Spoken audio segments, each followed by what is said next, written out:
네, 안녕하십니까? 네. 자, 이번 시간은 페이지 55페이지 보도록 하겠습니다. 55페이지 보시면 철골구조 파트입니다. 먼저 1번 문제 보시면 철골구조에 관한 기술 중 옳지 않는 것은 해가지고 철골구조의 기본 장단점적인 측면을 다뤄놓은 문제입니다. 그래서 철근 콘크리트 구조에 비해서 경량입니다. 전체 무게를 뜻합니다.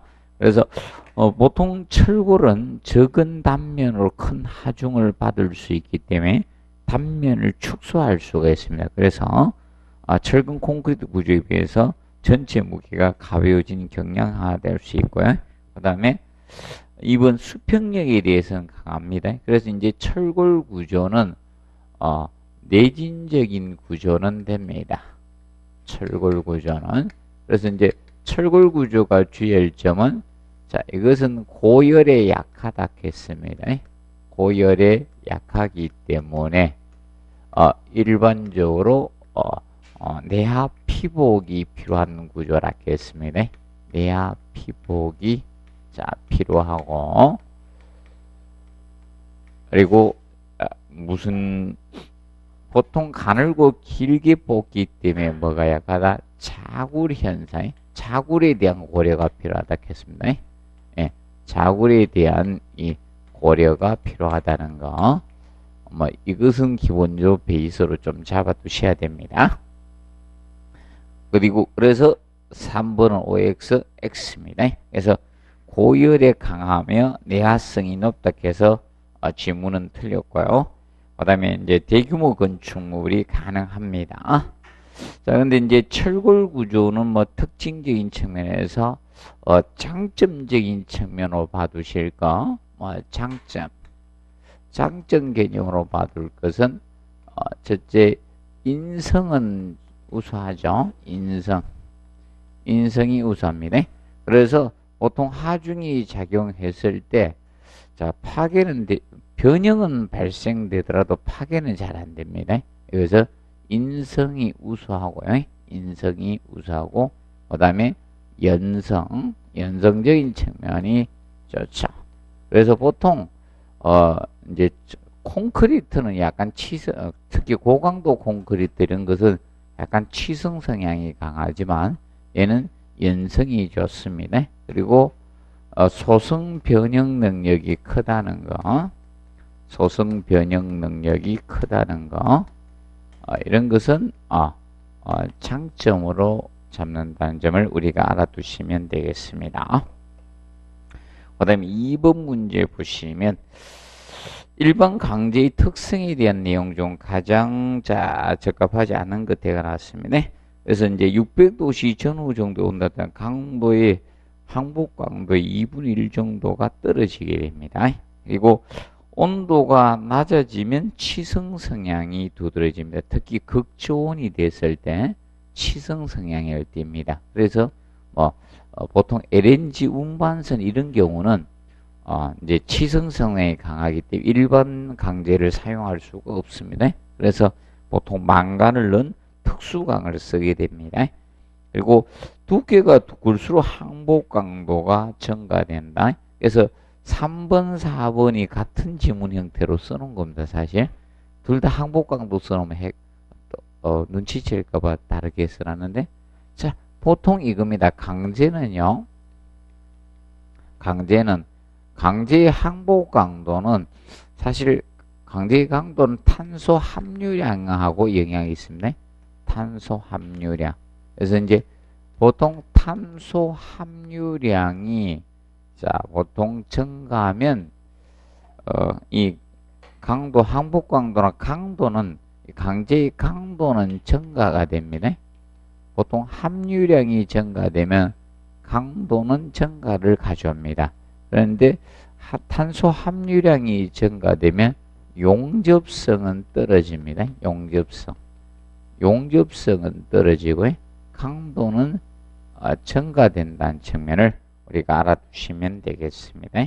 그래서 3번 지문이 틀렸고 4번 지문은 맞습니다. 기억을 해 두시고요. 그래서 GL점, 그래서 탄소 함유량에 따라서 강도가 좌우됩니다. 강제는. 그리고 GL점 이겁니다. 뭐 강제가 고강도가 되든 저강도가 되든 탄성계수는 변하지 않습니다. 그래서 탄성계수는 거의 유사합니다. 단지 탄소 함유량에 따라서 강도는 달라집니다. 근데 용접성은 떨어진다는 점을 우리가 알아두시기 바랍니다. 자, 그리고 3번 문제 보시면 페이지 56페이지 3번 이제 강제 표시법을 해놨습니다. H. 자, H 다시 갔을 때, 자, 150 곱하기, 자, 120 곱하기, 6 곱하기 9 이렇게 해놨습니다. 그러면 여기에서 의미하는 바, 자, 여러분들 이겁니다. 강제에서 자, 가장 먼저 나타낸 게 현강의 뭐다? 명칭이 된다겠죠? 현강의 명칭을 먼저 H현강이고 현강의 높이 춤입니다. 현강의 높이 150mm이고 현강의 폭이 120이라는 거죠. 그리고 6이 나타내는 게 뭐다? 외부 두께라겠죠? 외부 두께를 먼저 나타내고 마지막에 무엇이다? 프렌지 두께를 나타내게 됩니다. 프렌지 두께. 그래서 현재 그래서 지금 현재 프렌지 두께는 그래서 몇 미리? 9mm가 되고요. 외부 두께가 6mm를 나타내고 있는 겁니다. 현강의 높이 A가 150, 현강의 폭비가 120이 되는 H현강을 나타내고 있다는 겁니다. 정리를 해 두시고요. 그래서 우리가 앞으로 묻게 되면 이 개념은 물었어요. 현강 표시법은 물었기 때문에 혹시 앞으로 다루면 외부나 프렌지 두께를 물을 가능성이 높다 이렇게 보시면 됩니다. 그리고 만약에 I현강이면 이런 I자를 씁니다. H현강 H자 쓰고 이렇게 표시법이 이렇게 나타냅니다. 디귿 현강 디귿 쓰는 겁니다. 현강의 명칭을 먼저 쓰게 됩니다. 그리고 4번에 보시면 자, 용접성과 내진성이 우수한 후판의 고강도 강제로서 열처리 제어강이라 불리는 것은 자, TMCP 강이 되는데 요새는 이 P자는 빼고 부릅니다. 그래서 이걸 TMCP 강이라고 하는데 좀 TMC 이렇게 부릅니다. TMC가 그래서 그 약자 따서 이렇게 부릅니다. 그래서 스모 메카니컬 컨트롤 프로세스죠. 그래서 프로세스는 요새 뺍니다. P는 프로세스는 빼고 그래서 TMC 그래서 열처리 제어강을 우리가 부릅니다. 보통 아까 했죠. 강도가 높아지면 무엇은 떨어집니까? 용접성이 떨어져요. 그래서 최근에 고층화 건물이 되다 보니까 강도도 커야 되고 용접성이 확보되는 강제를 만들어야 됩니다. 그래서 보통 이 TMC가 많아요. 그래서 이제 알아두시고 TMC로 쓴다 지금은. 그래서 기억하시고 TMC로 알아두세요. TMC. 그래서 P는 빼시면 됩니다. 최근에는 프로세스는 빼고 부르는 경향이 높다라고 보시면 됩니다. 그거 좀 알아두시고 그 다음에 자, 5번 문제 보시면 자, 강제에 관한 설명도 옳지 않는 거. 자, SL. 자, 보통 우리가 강제는 SS 일반 구조형 아변 강제 SS라고 했죠. 그리고 이건 일반 구조형 아변 강제고 일반 구조형 아변 강제가 됩니다. 그리고 SM이 있는데 용접 구조형 아변 강제죠. 용접 구조형 아변 강제가 됩니다. 아변 강제적인 증명이고 그 다음에 SN이 건축 구조형 아변 강제라고 했습니다. 그 건축 자 구조용 아변강제 개념이 됩니다. 그래서 보통 SS는 일반 구조용 아변강제는 SS 275만 나와요. SS 275 이때 뒤에 것이 무엇을 뜻한다 했어요? 항복강도라겠죠? 항복강도. 그리고 SM은 용접 구조용 아변강제로서 여러 가지가 나옵니다. 네, 여러 가지가 나오는데 그래서 뭐 SS 275부터 해가지고 355도 나오고 410도 나오고 490 여러 가지 종류가 나옵니다. 그래서 SM 개념 그래서 용접 구조용 아변강제 그래서 용접 구조용 아변강제고 D 이제 표기할 때 뭐 A, B 얘는 D까지 있습니다. D는 어느 때인가 영하 40도에서 이거는 보통 영상에서 기준 이제 어떤 충격 에너지를 얼마나 흡수해 줄 수 있는 그 개념이고 차라리 흡수 에너지고 그런데 이거는 영하 40도 마이너스 40도시에서 어느 정도 흡수해 줄 수 있는 이것을 나타낼 때 기준이 D를 쓰게 됩니다. D. 그러면 보통 건축 구조용 아변강제 SN 계열. 그래서 SN 계열의 경우는 자 보통 275하고 그래서 얘는 275하고 355가 나옵니다. SN 계열은. 자 뒤에 거는 무슨 강도라 했습니까? 항복 강도입니다. 항복 강도. 그러면 SN 계열은 건축 구조용 아변강제. 자, 건축물의 내진 성능 확보를 목적으로 제작돼서 자, 얘는 A, B, C 세 가지가 있다 했습니다. A, B, C 세 가지가 있는데 자, SN 계열의 경우는 355의 경우는 B하고 C만 있습니다. B, C 계열만 있습니다. 그래서 보통 D로 갈수록 C로 갈수록 좋은 겁니다. 에너지를 많이 흡수해 줄 수 있다는 겁니다. C로 갈수록 좋은 강제다. 이렇게 보시면 되고 그래서 거기 1번에 보시면 SN은 용접 구조용 아변강제가 아닌 무엇이다? 건축 구조용 아변강제 개념이 됩니다. 기억하시고 뒤의 수치는 항복 강도다. 전부 다 기준 알아두시면 되겠습니다.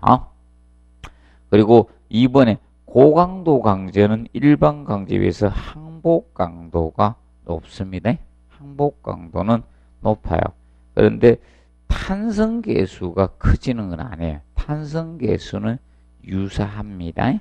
그리고 고강도 강제가 여러분들 상식적으로는 처짐이 적을 것 같은데 아닙니다. 처짐이 더 커집니다. 고강도 강제가 처짐이 크고요. 그 다음에 일반 강도 강제에 비해서 용접성은 어떻게? 강도가 커지면 무엇은? 용접성은 떨어져요. 용접성은 떨어진다는 점을 우리가 알아두시기 바랍니다. 자, 그리고 페이지 57페이지 6번 문제. 자, 철골 도장 작업 시 기후 조건적인 측면을 다루고 있습니다. 먼저 1번에 일반적인 도장 작업은 대기온도 5도 이상에서 작업을 하시면 됩니다. 습도는 90% 이하의 개념이 아닌 85%입니다. 그래서 보통 5 기준이 뭐다? 85% 초과잖아요. 그래서 이제 주의할 점은 이겁니다. 5 개념이 90% 이상에서 작업을 중단해야 되는 거 딱 하나 공부했죠. 뭐였었습니까? 기억이 없사옵니까? 유리공사에서 실란트 작업. 유리공사할 때 이 실란트 작업을 중지해야 되는 5 기준이 이때 90%잖아요. 습도 90% 이상이어야 돼. 실란트 작업 중지할 때. 자, 그래서 퍼센트는 자, 5 기준은 잘 모르면 85% 기준이 많다. 거의 대부분 85%다. 그래서 실란트 작업만 주의하시면 돼. 실란트 작업의 경우는 몇 프로? 90%입니다. 실란트 작업은 90%일 때 실링제 공사나 일반 다른 작업은 85%를 기준 잡고 있습니다. 도장 공사나 이런 거다. 그래서 그 점 조금 주의해 주시면 되고, 그래서 1번은 틀렸습니다. 그 다음에 2번, 온도가 너무 높으면 건조가 비정상적으로 일어나기 때문에 가사시간은 뭐 계라나 경화가 일어나지 않고 작업 가능한 작업 시간은 무슨 시간? 가사시간이겠죠. 짧아지기 때문에 43도씨 고온 기준은 몇 도씨? 43도씨 이상이 됩니다. 그리고 소지 표면 온도가 이슬점 온도 3도씨 이상 높아야 돼요. 그래야지 결로가 안 생겨요. 그러면 금속에서 결로가 생기면 습기가 차죠, 표면에. 그러면 도장이 다 일어나요. 안 됩니다. 그래서 이슬점 온도보다 3도씨 이상 높아야 됩니다. 그리고 강풍이나 비나 눈이 올 때는 당연히 작업을 중지해 주셔야 됩니다. 그리고 도장 작업 시 주의 용접 작업, 불꽃 유발한 작업은 금지합니다. 왜 그런가 하면 거의 도료는 휘발성이에요. 그런데 철골 도장에 하는 건 다 휘발성이 있을 수밖에 없어요. 왜냐? 철골에다가 수성도료 못 칠하죠. 그렇기 때문에 이런 불꽃을 유발한 작업은 절대 금하고 있다는 점을 우리가 알아두시면 됩니다. 자, 그리고 7번 문제 보시면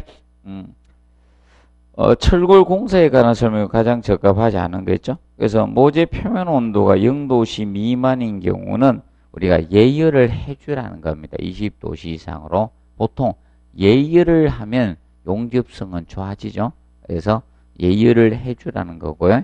그 다음에 2번에 용접부 부근의 대기 온도가 마이너스 20도보다 낮은 경우는 용접을 금지하는 것이 기본 원칙입니다. 자, 그리고 3번에 고장력 볼트의 조임은 토크 렌치를 사용해도 되죠. 아니면 뭐다? 임팩트 렌치나 토크 렌치라면 임팩트 렌치나 토크 렌치로 조임을 해주시면 됩니다.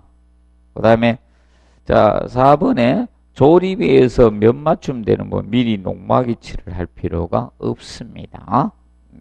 그리고 뭐 도장 작업 시 도막이 마르기 전에 비강풍 이럴 땐 작업을 중지하는 것을 기본으로 잡고 있습니다. 그 다음에 8번 문제 보시면 철골 공사의 용접 접합에 관한 설명으로 자 옳지 않는 게 나왔습니다. 자 1번 구멍에는 단면결손이 없습니다. 단면결손이 없다. 그러면 용접 작업은 얘는 구멍 뚫기를 한다 안 한다? 안 하기 때문에 단면결손이 없다. 그러면 다르게 이야기하면 1번은 재료를 어떻게 강제를 절약할 수가 있는 거죠. 강제를 절약할 수 있다는 겁니다. 절약할 수 있다는 개념입니다. 그러면 만약에 고장력 볼트나 일반 볼트 리벳 작업에서 강제 절약이라는 문제가 나오면 안 됩니다. 주의 좀 해주시면 되겠습니다. 자, 그리고 2번에 소음 발생이 적고 그 다음에 소음이 큰 거는 무슨 접합에서 소음이 크다?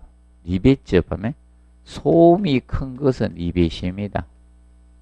소음이 큰 것은 리벳 접합에서 소음이 크다는 점 기억을 하시면 됩니다. 리벳 접합이 소음이 큽니다.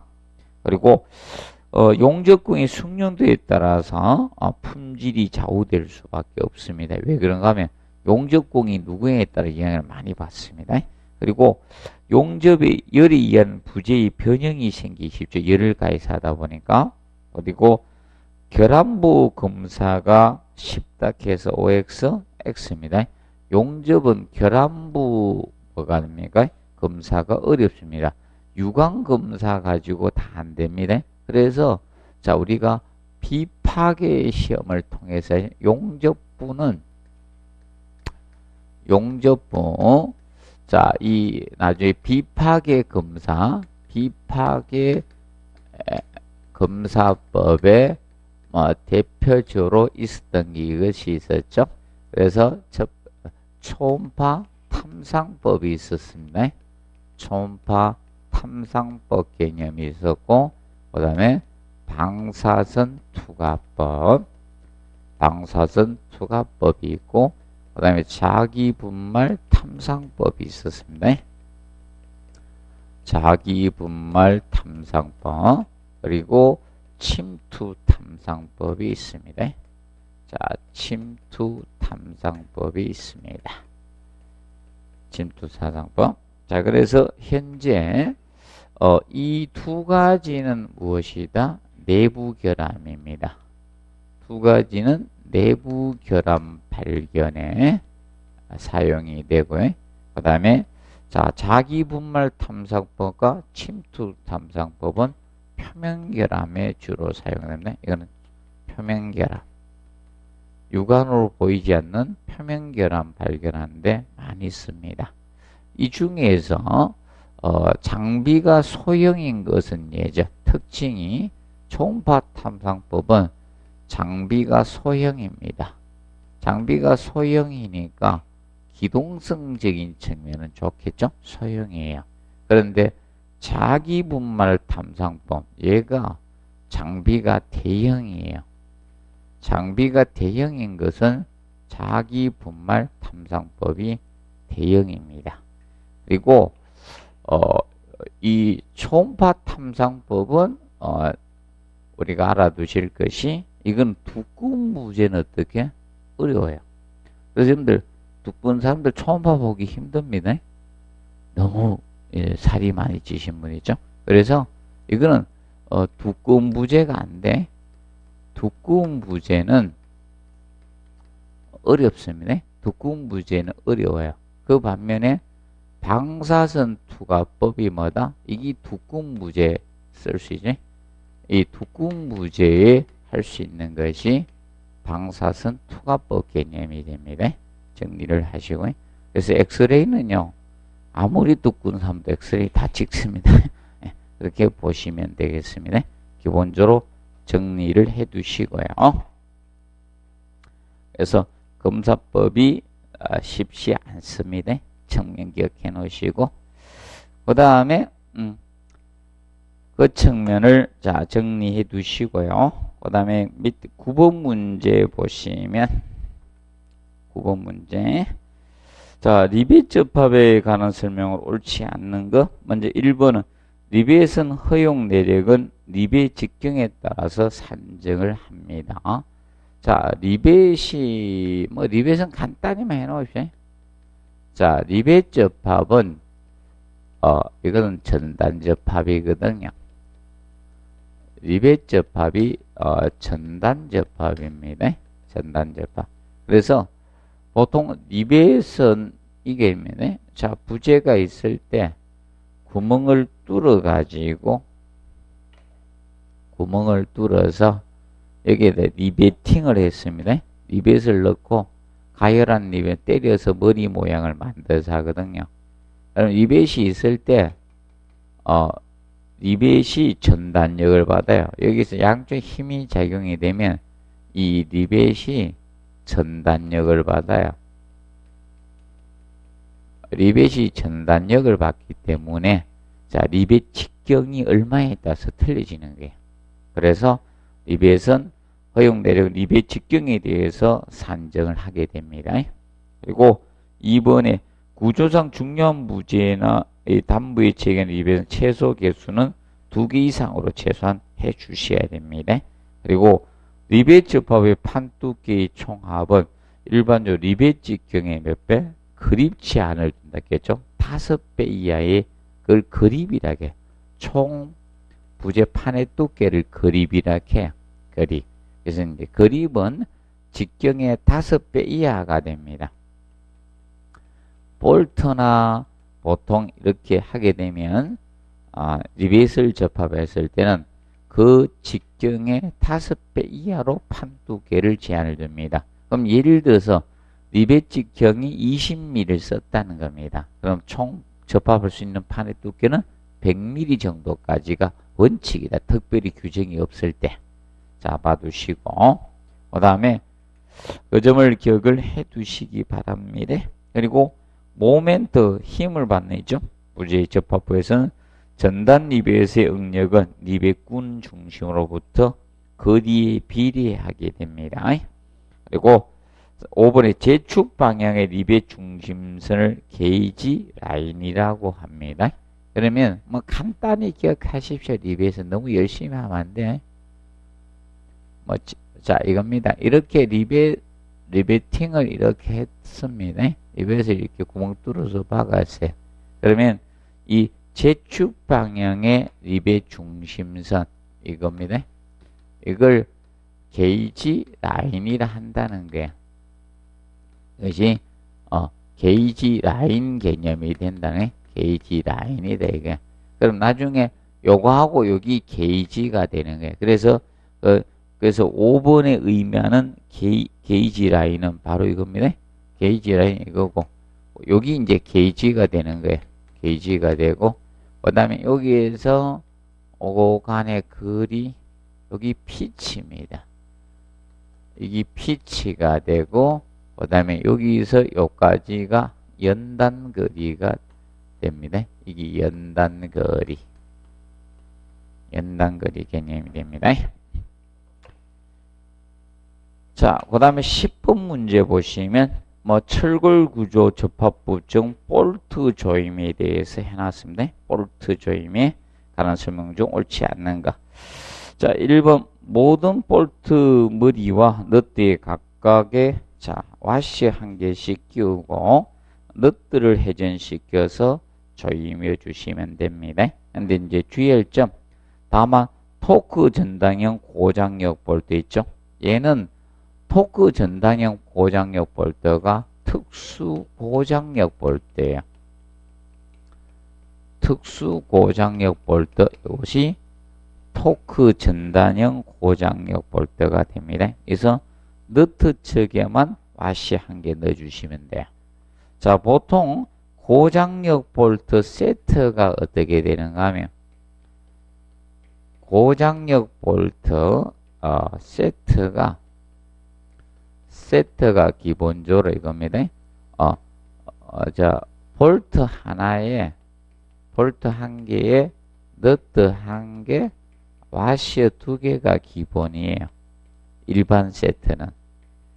그런데 토크 전단형 고장력 볼트는 와시를 한 개만 줍니다. 그래서 너트 쪽에만 끼우면 됩니다. 특수 고장력 볼트이기 때문에 얘는 일반 고장력 볼트 세트는 이건데 그래서 그럼 보통 너트 쪽에 하나 볼트 쪽에 와시 하나씩 넣어서 조임을 하면 된다. 그런데 여러분들 좋을 때는 너트를 줘야 된다. 볼트를 줘야 된다. 너트를 회전시켜서 줘야 이겁니다. 너트. 그래서 너트를 줘야 돼. 여러분들 간혹 자기가 돌면 감는 게 아니고 자기가 돌면 안 돼. 봐두시고 그 다음에 2번에 볼트 끼움에서 본조임까지 같은 날 작업을 하는 게 원칙입니다. 그러면 볼트 끼우고 나서 볼트 끼움을 먼저 하고 그 다음에 1차 조임을 해요. 1차 조임이 먼저 있고 그 다음에 본조임으로 가요. 본조임으로 갑니다. 그러면 이것이 같은 날 이루어지라 이게 같은 날. 이게 같은 날 끝냅니다. 그래서 1차 조임을 하고 나서 본조임. 그래서 이렇게 합니다. 그래서 한 번에 다 조이면 안 되고 2차로 나눠서 조하라 이게. 1차 조임, 본조임 이렇게 나누고 있습니다. 기억해 두시고 그 다음에 자 3번에 볼트 조임이 검사에 사용한 기기 중 토크 렌치 자 충격계 정밀도는 플러스 마이너스 3% 오차 범위 내가 되도록 해주도록 해주시면 됩니다. 그리고 4번 교량에서 토크를 줄이기 위해서 표면 처리를 실시한 와시를 사용할 경우는 너트 체계만 사용하면 됩니다. 이거는 볼트적인 사용하지 말아요, 이게. 그러면 표면 처리 안 한, 볼트 중 표면 처리 안 한 거 사용해 주라는 겁니다. 그리고 5번에 교량에서 용접과 고장력 볼트 마찰 위험을 병력할 경우 있죠. 이때는 볼트 조임 후에 뭐다? 용접 시공을 실시하는 것이 원칙이다. 그래서 틀렸어요. 기본은 이거야. 뭐부터 먼저 한다? 용접을 먼저 해야 돼, 항상. 용접하고 나서 뭐다? 볼트 조는 게 원칙이에요. 그래서 명심하세요. 어떤 조건이 안 주어지면 용접과 고장력부터 같이 있으면 뭐부터 한다? 용접을 먼저 하는 게 기본 원칙은 용접 후에 병용하면 용접 후에 볼트 조임해야 돼요. 이겁니다. 기본은. 이게 기본이에요. 그러면 어떤 경우만 예외를 인정하는가? 이 경우만 예외를 인정합니다. 명심해 두실 것이 주의할 것이 자 이겁니다. 자, 이 경우는 외부를 고장력 볼트 접합하고 외부를 고장력 볼트 접합하고 프렌지를 현장 용접했네. 접합을 하고 프렌지를 현장 용접을 하는 경우. 그래서 플레이트 거드를 만드네. 프렌지를 현장 용접하겠다는 겁니다. 현장 용접. 그럼 이 조건이 주어졌을 때야. 이 조건이 주어졌을 때만 예외를 인정해요. 이 경우는 그래서 이거는 고장력 볼트를 먼저 조임을 합니다. 고장력 볼트 조임을 하고 용접을 합니다.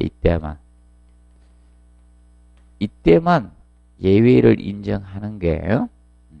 그래서 이 조건이 안 주어지면 명심하세요. 뭐부터 먼저 해야 된다? 용접을 먼저 하고 볼트 줘야 돼. 항상 기억하세요. 요 경우만 예외예요. 이 경우만 예외고요. 무조건 뭐가 원칙이다? 용접을 먼저 하는 게 원칙이. 자, 외부를 고장력 볼트 접합을 하고 프렌지를 현장 용접하는 혼용 접합을 하겠다는 게 이 경우 이 혼용 접합을 했을 때 이 경우만 예외를 인정을 하는 거예요. 혼용 접합했을 때 이때만 예외가 인정이 돼요. 명심하세요. 모르면 뭐부터 먼저 해야 된다? 용접을 하고 볼트 조이는 게 기본 원칙이라는 거예요. 그 점을 꼭 명심을 해 두시기 바랍니다. 그리고 11번 보시면 고력 볼트 접합의 구조적 장점에 대한 설명을 옳지 않는 것. 자, 강한 조임력으로 해서 너트 풀림이 거의 생기지 않고요. 그 다음에 응력 집중이 적으로 반복 응력에 대한 강도가 큽니다. 그리고 세 번째, 단면 결손이 없어 재료를 절약할 수 있다 해서 OX, X입니다. 자, 고장력 볼트도 뭡니까? 구멍 뚫기 하죠. 그래서 고력 볼트도 고장력 볼트도 구멍 뚫기를 해요. 구멍 뚫기 하면 단면 결손은 생깁니다. 구멍 뚫기 하기 때문에 단면 결손이 생겨요. 단면 결손이 발생이 됩니다. 그래서 주의해서 봐두시면 되겠습니다. 그 다음에 4번 유효 단면 응력이 작으며 피로 강도가 높습니다. 특히 반복 하중에 견딜 수 있는 강도가 높아요. 특히 그래서 이제 기둥과 기둥의 수직 변화 거의 없어서 기둥과 기둥의 접합은 이 고력 볼트로 많이 하는 거예요. 그래서 기둥과 기둥의 접합은 고력 볼트로 하게 됩니다. 그리고 보도 이걸로 해요. 큰 보. 여기서 보라는 것은 뭐다? 큰 보를 뜻하는 거야. 작은 보는 주어져야 돼요. 그래서 작은 보는요, 간단히 접합만 해요. 자, 보통 작은 번호 주요 구조배에 안 들어가죠. 그래서 작은 번호 외부만요. 클립 앵글 대고 그냥 접합을 합니다. 프렌치 접합을 안 합니다. 기억을 해 놓으시고요. 그 다음에 넘겨보시면 12번에 자, 뭐 각종 접합의 응력 분담에 대해서 해놨습니다. 응력 분담은 항상 어떻게 푸시는가 하면 이겁니다. 제일 강한 것이 무슨 접합? 용접 접합이에요. 용접 접합이 대장. 그리고 고력 볼트, 고장력 볼트 접합하고 리벳은 동격으로 봅니다. 리벳은 같이 보고요. 그리고 가장 약한 일반 볼트 접합이에요. 그래서 이제 병용하면 가장 강한 게 다 부담하면 됩니다. 그래서 각각 분담하는 것을 기억하시면 돼요. 그러면 요거죠. 고력 볼트하고 리벳을 병용했을 때는 각각이 되는 게 고력 볼트하고 리벳은 각각입니다. 그리고 자 아까 했습니다. 기본적으로 그냥 용접 접합과 고력 볼트를 접합하면 용접이 다 부담하면 돼요. 그런데 아까 예외가 있다 했어요. 고장력 볼트를 먼저 조이는 경우가 있다. 이 경우 이 혼용 접합했을 때 외부를 고장력 볼트 접합을 하고 프렌즈를 현장 용접할 때 이 판보를 만들 때 이 경우는 고력 볼트를 먼저 체결한다 했죠. 그렇기 때문에 이 경우는 예외가 인정돼요. 그래서 고력 볼트를 먼저 체결하고 용접했을 때는 각각 분담을 하게 되는 겁니다. 그 점을 명심하시고 그런 조건이 안 주어지면 주의하십시오. 강한 거의 다 부담한다.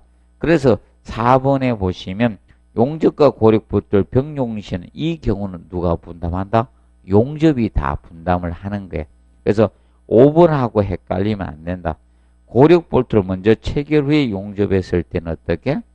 각각 분담을 하게 됩니다. 그래서 좀 주의해서 접근을 하자. 그러면 예외의 경우 요걸 가르쳐 드렸어요. 정확히 알아두셔야 돼. 요 경우만 예외예요. 보통 누굴 먼저 하락했어요? 용접이 먼저 하락했습니다. 그것을 기억해 두시고 그 다음에 13번 문제. 자, 13번 문제 우리가 알아두실 거. 자, 올해 다시 용접 결함이 언급이 될 거예요. 다시. 자, 16회 때 용접 결함의 종합 문제를 냈거든. 16회 때는 용접 결함을 5개의 지문을 열거해서 내는 냈고 20회 때 이 결함이 무엇입니까? 묻는 오버랩을 묻는 거. 결함 묻는 거. 용접 결함이 총합을 냈었거든. 이 결함이 무엇입니까? 오버랩 묻는 거 내서. 이 결함이 무엇입니까? 묻는 유형을 물었습니다. 자, 그래서 올해 패턴은 이겁니다. 용접 결함을 5개인지 몇 개인지 열거해서 모두 고르든지 용접 결함이 아닌 걸 찾는 걸든지 이런 게 용접 결함의 여부를 아는가 모르는가를 테스트하는 문제입니다. 아니면 종합 문제 지문 형태로 나올 거예요. 그러면 용접만 내는 게 이제 용접 결함만 내는 게 아니라 용접의 종합적으로 내면서 지문 내는 형태. 2 패턴밖에 없어 지금 올해 시험은. 그래서 준비하셔야 됩니다. 용접 결함은. 용접 결함을 정확히 알아두시면 돼요. 자, 그래서 패턴 이야기 해드릴 거예요. 그 패턴을 내놓으면 안 되니까 이제 다른 거 그냥 해놓고 연습만 하는 거예요. 패턴을 잘 기억하십시오. 제가 항상 설명해 드립니다. 어떤 유형으로 나올지. 어떤 패턴 나온다 했어요? 또 안 적어주니까 또 그대로 아무것도 안 적고 이것만 적어놨죠. 적는 걸 중요한 게 아니고 설명해 주는 걸 잘 들어 놓으셔야 돼. 자, 그래서 올해는 용접 결함을 정확히 아시면 돼요. 이것이 용접 결함이구나. 아니면 종합문제 지문 나와요. 그것밖에 없어요. 흐름이. 같은 패턴 안 묻습니다. 이 결함 무엇입니까? 또 안 물어요. 20회 때 물었기 때문에. 제가 20회 때는 이 결함이 무엇입니까? 묻는 유형이 나온다 했었잖아요. 그래서 올해는 용접 결함을 하여튼 지문을 몇 개 내가지고 고르라 한다든지 이런 유형이 될 겁니다. 그런 유형으로 접근해 주시거나 아니면 용접 접합을 종합적으로 낼 때 지문 한두 지문 쓸 거예요. 그래서 답을 유도시킬 겁니다. 그걸 준비하시면 됩니다. 그래서 언더컷은 용접 결함이죠. 용착금속이 채워지고 홈으로 남는데 가장자리 부분이 홈으로 남는 거라 했습니다.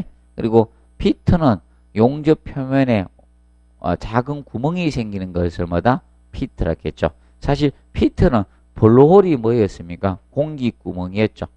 그래서 이 블로홀 개념이 공기구멍인데 블로홀이 공기구멍이잖아요. 공기구멍. 그래서 보통 용접하는 도중에 가스가 발생합니다. 수소가스가 생기는데 이 가스가 갇혀서 용접 내부에 미세 기포가 발생, 공기구멍이 생기면 블로홀, 공기구멍이라 했습니다. 근데 얘가 부상하면서 어떻게 됩니까?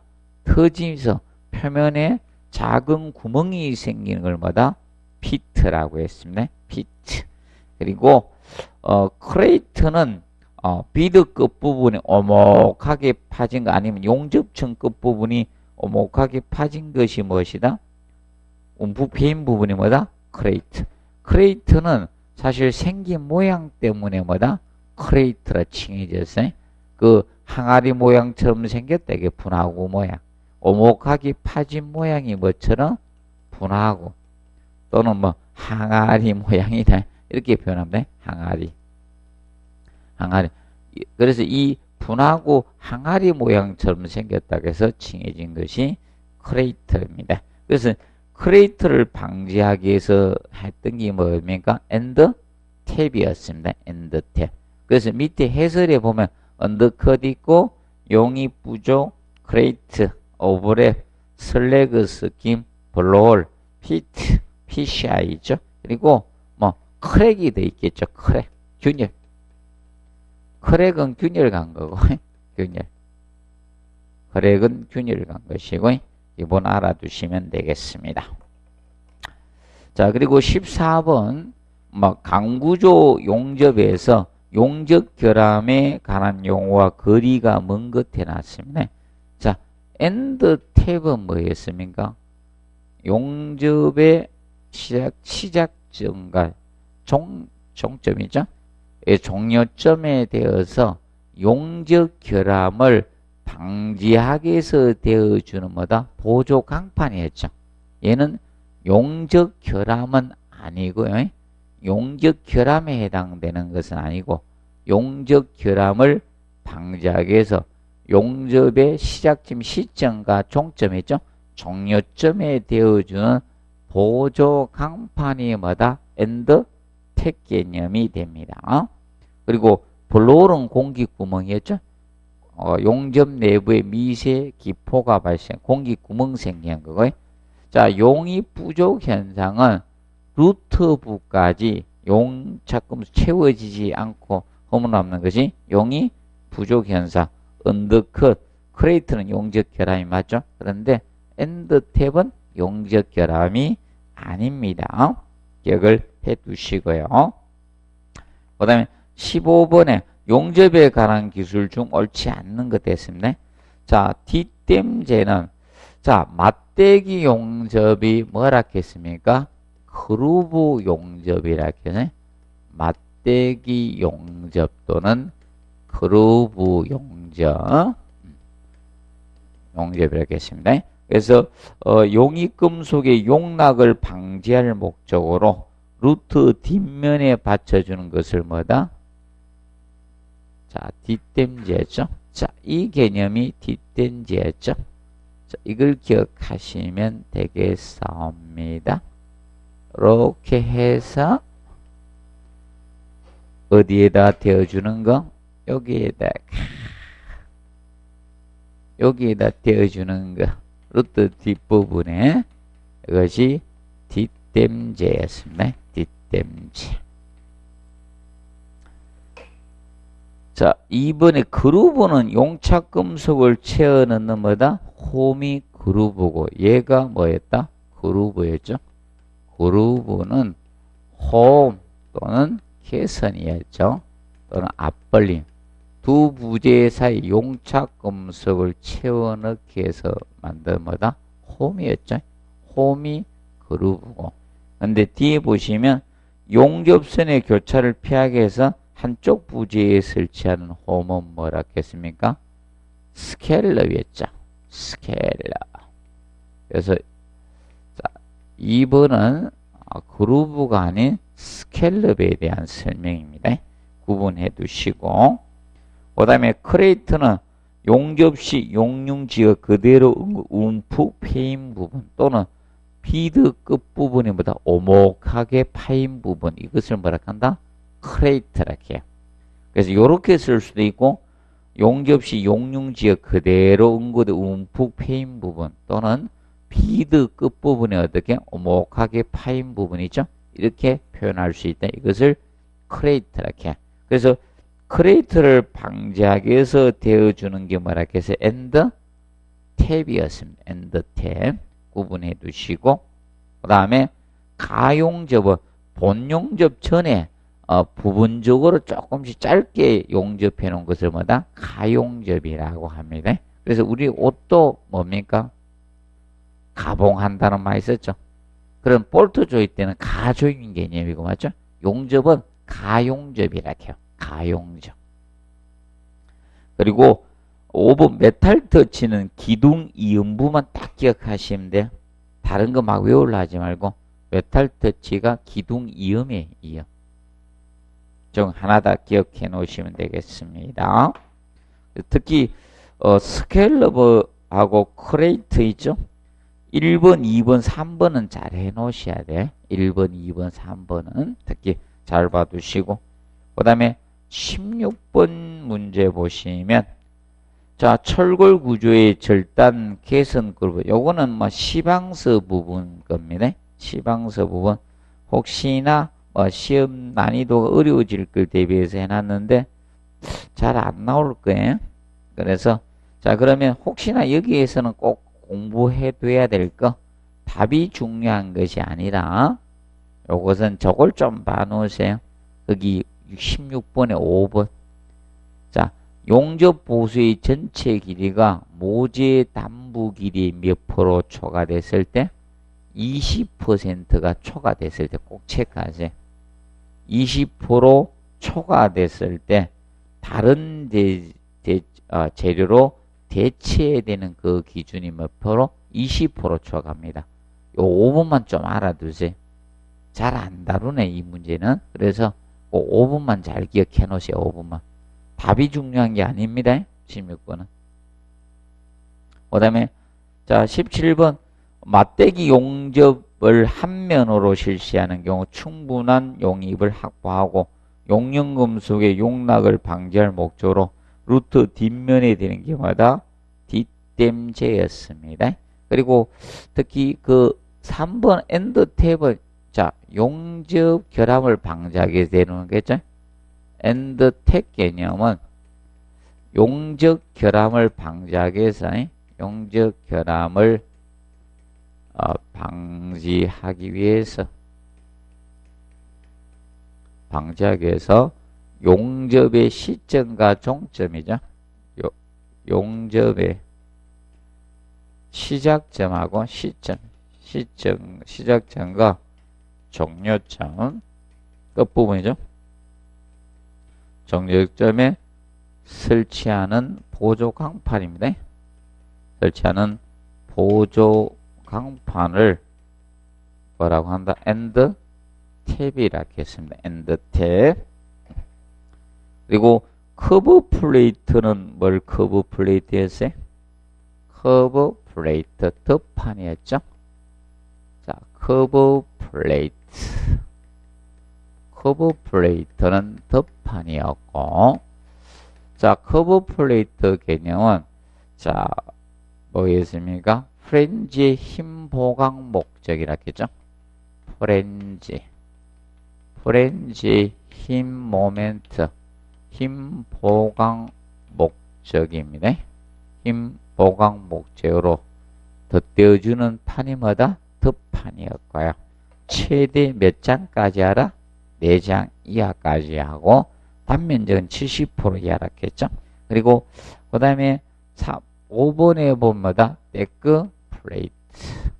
자, 데크 플레이트는 자, 강판을 홀 모양으로 접어놓은 것이 뭐다? 데크 플레이트예요. 근데 이제 데크 플레이트는 알아두실 것이 얘가 데크 플레이트가 이게 구조용으로 사용되느냐 단지 급푸짐용에 따라서 약간 달라져요. 급푸짐용이야. 그래서 이제 데크 플레이트가 구조용으로 사용 힘을 받아준다는 게 이 구조용일 때 내압 피복이 필요합니다. 내압 피복이 반드시 필요해. 피복이 필요하고요. 그러면 급푸짐용으로만 썼으면요 내압 피복을 하는데요. 그러면 안에 철근이 있다는 게 그래서 급푸짐용일 때 내압 피복이 필요 없습니다. 내압 피복을 안 해도 돼요. 내압 피복을 안 해도 무방합니다. 안 해도 됩니다. 그래서 구조용으로 설계가 되면요 내압 피복이 필요합니다. 자기 힘을 받기 때문에 주의하십시오. 그래서 데크 플레이트가 급푸짐용으로 쓴다 했죠. 기억을 해두시면 되겠고요. 자, 그 다음에 이제 18번 보시면 철골 용접에 관한 설명으로 옳지 않는 거죠. 자, 위핑에 대해서 용접봉의 운봉 방법에 대해서 해놨죠. 가로 왔다 갔다 용접근 붙이는 방법이고, 자, 가우징은 자, 금속 면이나 여기에다가 자 판에 뭐다 홈을 만드는 거죠. 여기 가우징이죠. 용착 금속이 모재가 융합되지 않고 겹쳐져 있는 상태는 뭐다? 오버랩이죠. 그래서 18번, 2번이 틀렸습니다. 이거는 오버랩에 대한 설명이에요.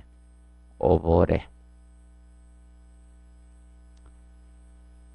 자, 그리고 루트 간격은 맞던 용접에서 그루브 용접, 맞대기 용접했죠. 그래서 트임새의 간격을 그루브라 하고, 루트 간격이라 하고, 그 다음에 그루브는 두 부재 사이 트이기에서 용착 금속을 채워 넣는 자 용접하는 홈이 그루브 개념이고, 그루브 용접이고, 그 다음 엔드 탭은 용접 시 임시로 해서 용착 금속 채워준 보조제입니다. 보조 강판이 엔드 탭이었습니다. 그리고 19번 자 철골 구조에 관한 설명으로 옳지 않는 거 되어놨습니다. 먼저 1번 고장력 볼트 조임 기구는 임팩트 렌치나 뭐다? 토크 렌치를 사용을 해주시면 됩니다. 그리고 2번에 고장력 볼트의 접합은 부재 간의 마찰력에 의한 힘에 전환 마찰 접합이 가능합니다. 그래서 보통 고장력 볼트 접합법이 자 요새 뭐 기술력이 발달돼서 옛날에는 마찰 접합만 했는데 요새는 고장력 볼트 접합이 주 접합은 그래도 저 마찰 접합을 써요. 마찰 접합이 있고요. 그 다음에 지압 접합이 있습니다. 지압 접합이 있고 그 다음에 인장 접합이 있어요. 인장 접합 세 가지가 있는데 거의 대부분 이걸 주로 쓰고 있는 게 이 마찰 접합이 주가 되는 겁니다. 자, 그리고 3번에 얇은 강판에 적당한 간격으로 고를 내어서 요철 강화해서 데크 플레이트를 주로 바닥판에 사용한다 되겠죠. 이제 데크 플레이트 하면 요걸 기억하십시오. 구조용은 뭐다? 내압 피복이 필요해요. 구조용이 아닌 단순히 무슨 용일 때? 급푸짐용일 때는요. 내압 피복을 안 해도 무관합니다. 그래서 여러분들 간혹가들이 바라봤을 때 철골 구조인데 밑에다 뿜칠을 해놓은 경우가 있고 뿜칠을 안 해놓은 경우가 있어요. 그럼 뿜칠을 했다는 것은 구조용이 되게 힘을 받아준다는 거예요. 그런데 뿜칠이 안 돼 있어 뭐다? 급푸짐용이다 단순하게. 그럼 위에다가 슬래브 칠 때 있죠. 철근 배근 해가지고 콘크리트 가 부어 넣어가지고 걔가 분담을 해준다는 거예요. 그래 보시면 돼요. 그러면 그 부집이 그럼 데크플레이트 열을 받으면 콘크리트 열을 전달해 주죠. 그리고 안에 철근이 있기 때문에 관계없는 겁니다. 그래서 명심하세요. 요거는 나중에 기억하세요. 데크플레이트는 구조용이냐 뭐다? 그 부집용에 따라서 내하 피복 여부가 결정이 됩니다. 네.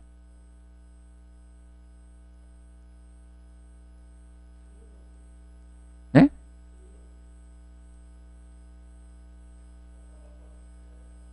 아, 바닥판에 철근 배근 해가지고 넣어야 될 거 아니에요. 이렇게 데크플레이트를 치고 나가지고 여기에다가 철근 배근을 해가지고 타설을 하는 거예요. 그러면 그 부집용일 땐 기본적으로 들어가는 거예요. 구조용일 때도 일부 배근데 균열 생기니까 균열 방지 목적 이런 거 넣는데 이제 치기 이게 단순 그 부집으로 사용되면요 이걸 그냥 콘크리트 치면 내려앉잖아요. 그러니까 이 안에다 철근 배근 다 넣어가지고 콘크리트 타설하는 거예요. 현장에 보시면 여러분들이 콘크리트 타설하기 전에 철근 배근 하잖아요. 이래 한번 보십시오. 볼 때. 그러면 이제 구조형이라는 것은 얘가 힘을 받도록 설계했다는 거예요. 데크플레이트가 힘을 인장제 역할을 받도록 한 겁니다. 그래서 그때 내야 피복이 꼭 필요하다는 거예요. 설계시. 자, 봐두고 그 다음에 이제 4번에 시어 커넥터 나옵니다. 시어 커넥터는 전단 연결제라고 했습니다. 그래서 보통 시어 커넥터는 자 철골보의 프렌지하고 바닥판을 일치하는 철물이었죠. 연결하는 철물이었고, 근데 뒤에 보면 철골보에서 외부의 자구를 방지하기 위해서 사용하는 것은 뭐다? 스티퍼너고. 그래서 시어 커넥터는 공부해 놓으십시오. 전단 연결제라고 했죠. 전단 연결제. 그리고 허니콤보 있죠. 허니콤보는 외부는 자 외부에다 뭘 뚫어놓은 거다? 구멍을 뚫어놓은 게 허니콤보라고 했습니다. 그래서 설비 배관호 통로로 이용될 수 있죠. 그리고 허니콤보에다 써놓으시고 얘가 뭐를 낮출 수 있다? 척높이. 자, 척높이를 낮출 수 있는 법입니다. 낮출 수 있다는 거예요. 척높이를 낮출 수 있는 것이 허니콤보의 특징이 됩니다. 그리고 꼭 기억하십시오. 어디다 구멍을 뚫은 거다? 어디에다가? 외부에다 구멍 뚫은 건 제발 또 프렌지에 구멍 뚫어서는 안 됩니다. 좀 주의해 주시고. 자, 그리고 그 밑에 보시면 뭐 철골 구조에서 프렌지가 힘 모멘트 저항합니다. 힘 모멘트고, 그 다음에 외부가 전단력 저항하고, 그럼 20회 때 프렌지 외부서로 바꾸어서 냈잖아. 그리고 이제 21회 때는 스티프너 냈고 앞전에 기억해 놓으시고, 그래서 올해는 커브 플레이트 좀 잘 받아야 커브 플레이트하고 4번하고 5번 있죠. 전단 연결제하고 그 데크 플레이트 잘 보면 돼. 4, 5, 6번. 그것을 아마 낼 거예요. 잘 봐야 돼요. 작년에는 이제 그 스티프너 가지고 냈고 20회 때 프렌지하고 외부를 서로 바꾸어서 냈잖아요. 프렌지가 힘 모멘트 저항하는데 전단력 저항한다 하고 외부가 힘 저항한다, 이렇게 힘 모멘트 저항한다, 이렇게 되어 있었습니다. 그리고 이제 그래서 커브 플레이트, 전단 연결제, 데크 플레이트 잘 기억하십시오. 그거 잘 봐두시고, 그 다음에 20번 문제, 64페이지 20번 문제부터는 잠깐 휴식하고 풀도록 하겠습니다.